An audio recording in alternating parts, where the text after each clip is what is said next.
Fue un año difícil, fue un año de muchos cambios. Fue un año en que pueblos tan maduros como el británico y el estadounidense votaron en contra de la globalización y en contra del libre comercio para apoyar en cambio a populistas. Fue un año de poco crecimiento económico y de mucha desesperanza. Fue el año de reflexión, fue el 2016, el año que fue.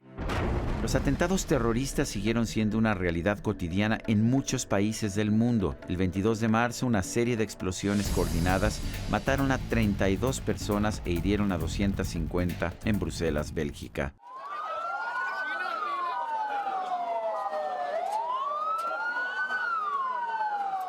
Una explosión suicida en Lahore, Pakistán, el 27 de marzo mató a 75. El vuelo 804 de Egypt Air, con 66 personas a bordo, se desplomó en el Mediterráneo, en ruta entre París y El Cairo. Un ataque el 28 de junio en el aeropuerto de Estambul, Turquía, mató a 45 e hirió a 250. La guerra en Siria siguió afectando a millones en un país destrozado desde hace mucho tiempo.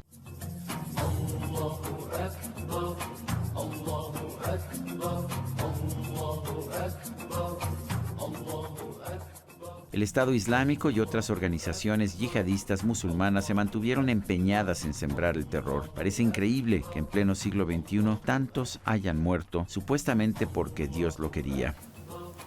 ¿Por qué tenemos tantos terroristas entrenándose en Siria? No solo porque son chicos que quieren entrenarse, porque tenemos Siria. Porque no hemos resuelto, después de 5 años de guerra civil, Siria. La ausencia de poderes tras el fracaso de la primavera árabe en Siria nos permitió la gestación del Estado Islámico. Pero nuestro verdadero problema es Siria. Resolvamos Siria y resolveremos algo del Estado Islámico. Solo algo, porque al final esta es una cosa que no nos hemos enfrentado, porque el Estado Islámico es gobierno. Sí es gobierno, no es Estado, es gobierno. Son criminales, son terroristas, son genocidas. En México la guerra continuó también, pero una guerra distinta. Una guerra producto de una prohibición, la de las drogas. El año empezó también con un aparente triunfo, la recaptura el 8 de enero del Chapo Guzmán, el narcotraficante que se había escapado 2 veces ya de cárceles de alta seguridad en nuestro país. Sin embargo, las detenciones de capos del narcotráfico no han disminuido la violencia de una guerra que no tiene principio ni fin. Al contrario, cada detención se convierte en un nuevo impulso a los homicidios y a la violencia. Estamos metidos en un gigantesco enredo mental, en un gigantesco enredo político, en un gigantesco compromiso de violencia por unas sustancias que al final del día nunca han sido una amenaza seria para la salud del mundo, lo que crea muertos, lo que es un grave peligro para la estabilidad y para la salud. Pregúntenle si no a la cantidad de muertos producidos por esta guerra, es la persecución y es la prohibición. Ese es el verdadero elemento que ha desatado el problema, no el que lo está resolviendo. Y el 2016 fue uno de los años más violentos en lo que tenemos registrado en nuestro país. 2016 fue el año en que los votantes sorprendieron y las encuestas se equivocaron. Fue el año en que las protestas se dejaron oír en todos los recovecos del mundo. Fue el año en que los votantes rechazaron a los candidatos y a los partidos oficiales y en cambio votaron a favor de los nacionalistas, de los proteccionistas y de los racistas. Las encuestas electorales se equivocaron con tanta frecuencia que parecieron haber dejado de servir para predecir un resultado. Fue el año en que los partidos de oposición ganaron la mayoría de los triunfos en las elecciones mexicanas del 5 de junio. Igual perdió el PRI en Chihuahua, Veracruz y Quintana Roo. Recuperó Oaxaca, sin embargo, que había estado regida por un gobernador del PRD con apoyo del PAN. Las elecciones del reciente proceso electoral que abarcaron 12 entidades de la República y el Distrito Federal nos deja varias lecciones, particularmente una, que las elecciones siguen siendo un medio de expresión social, en donde no solamente se eligen las autoridades, sino que existe una serie de variables, de elementos que toma en cuenta el ciudadano para emitir su voto, particularmente aquel que tiene que ver con la evaluación de las autoridades. Es muy claro en estados como Chihuahua, Veracruz, estados en donde se había un escándalo permanente de corrupción, en donde hubo mucha participación ciudadana y donde eventualmente los resultados electorales no favorecieron a los gobernadores en una suerte de pago de factura por parte de la ciudadanía en donde les cobraron el voto votando por la oposición. 2016 fue el año en que el 23 de junio los electores británicos optaron por el Brexit, por sacar al Reino Unido de la Unión Europea, la comunidad internacional más exitosa de toda la historia. De poco sirvió que los economistas señalaran que el costo para los británicos sería muy superior al que pagarían los europeos. Total number of ballot papers counted was 33,577,342. The total number of votes cast in favour of Remain was 16,141,241. The total number of votes cast in favour of Leave was 17,410,742. This means that the UK has voted to leave the European Union. Fue el año en que los electores en Colombia, el 3 de octubre, rechazaron un acuerdo de paz firmado por el presidente Juan Manuel Santos, quien después ganó el Premio Nobel de la Paz, y la guerrilla conocida como las FARC. No me rendiré.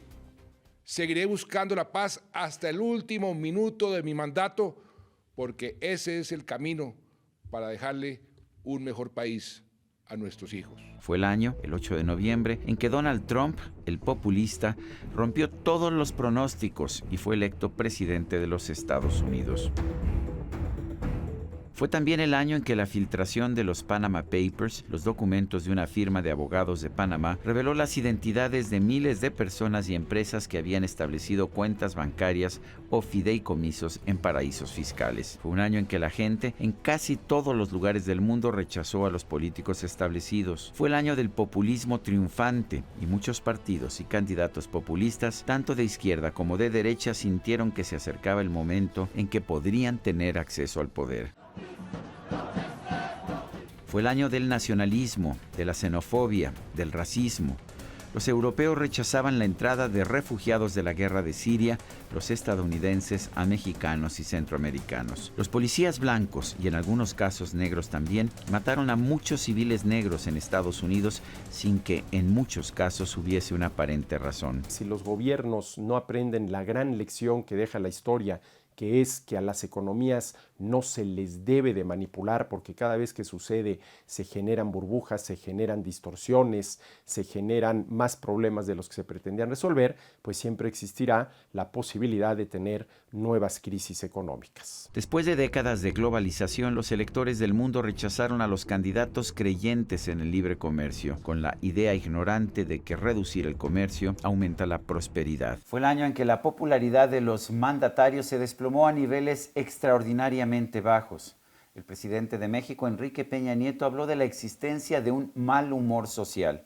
Pero este mal humor social no solamente se limitó a México o a algunos otros países de América Latina, pero en todos los recovecos del mundo, este mal humor social se dejó sentir.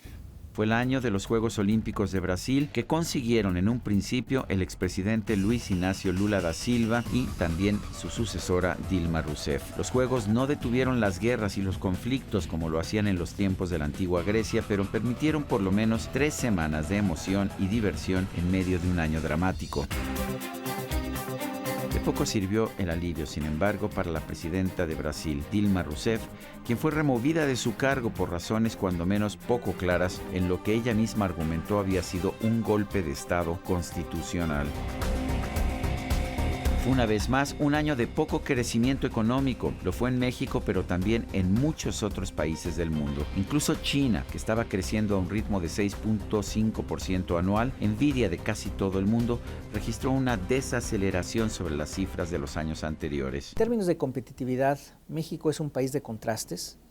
Tiene sectores, tiene regiones sumamente competitivas a nivel internacional y tiene otros sectores y otras regiones que realmente están pues, sumamente atrasadas. Hay una tremenda disparidad en términos de competitividad, en términos de productividad, de crecimiento per cápita, de crecimiento de los salarios, de reducción de la pobreza. Y en ese sentido, se puede decir que México es un país con una productividad relativamente baja que está convirtiéndose en un lastre del crecimiento económico y que la competitividad en particular pues no ha sido la suficiente para generar una mayor productividad en todos los sectores. Lo curioso del caso es que esta desaceleración fue en buena medida producto de una caída en el comercio internacional, pero los votantes del mundo que eligieron a gobernantes o propuestas proteccionistas no se daban cuenta de que con sus votos estaban impulsando medidas que disminuirían todavía más la tasa de crecimiento del planeta. En México, Luis Videgaray, la eminencia gris, el asesor principal del presidente Enrique Peña Nieto, se vio obligado el 6 de septiembre a dejar su cargo como secretario de Hacienda, pero no fue la situación económica la que provocó esta salida, sino la invitación a Donald Trump, el entonces candidato republicano a la presidencia de la República, a visitar el país.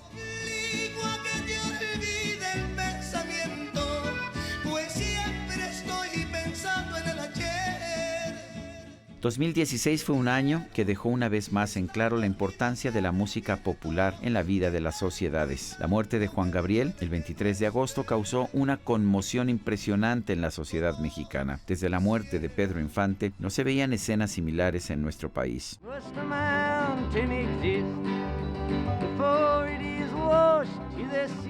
2016 fue también el año en que la Academia Sueca escogió al cantante popular y compositor estadounidense Bob Dylan como ganador del Premio Nobel de Literatura. Pero Dylan, fiel a su excentricidad, primero no respondió a las llamadas de los académicos y después anunció que no podía asistir a recoger el premio porque tenía otros compromisos.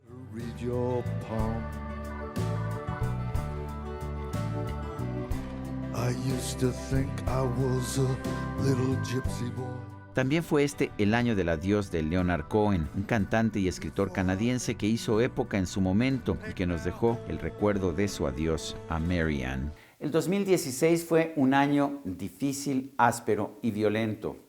Fue el año de las sorpresas electorales, pero sobre todo fue el año del rechazo a la globalización y al libre comercio. Habrá que ver ahora cuáles serán las consecuencias en 2017 de las decisiones en este año que termina. Yo me pregunto cómo será el mundo cuando Donald Trump sea presidente de la mayor potencia del mundo y el Reino Unido se apreste a abandonar la Unión Europea.